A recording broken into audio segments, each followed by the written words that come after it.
சுகந்தி கைலாயநாதன் என்ற இயற்பெயரை கொண்ட கடற்கரும்புலி கேப்டன் ஜனார்த்தனி முல்லைத்தீவு முள்ளியவளையை பிறப்பிடமாக கொண்டவள். 1991ஆம் ஆண்டு தமிழீழ விடுதலை போராட்டத்தில் தன்னை இணைத்துக் கொண்டு போராட்ட பணியின் தடத்தை பலமாக பதித்தாள்.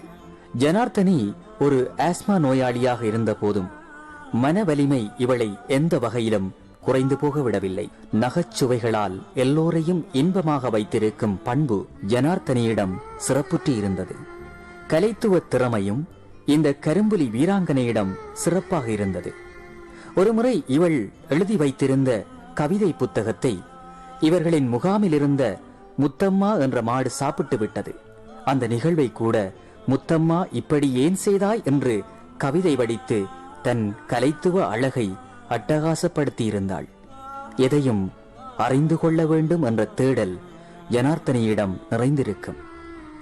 பல்துறை ஆற்றல் படைத்த இந்த கரும்புலி பளிங்கு 1998ஆம் ஆண்டு பிப்ரவரி மாதம் 22ஆம் நாளன்று பருத்தித்துறை கடற்பரப்பில் ஸ்ரீலங்கா கடற்படையின் பபதா கடற்கலம் மீதான கரும்புலி தாக்குதலின் போது காவியமாகிக் கொண்டது.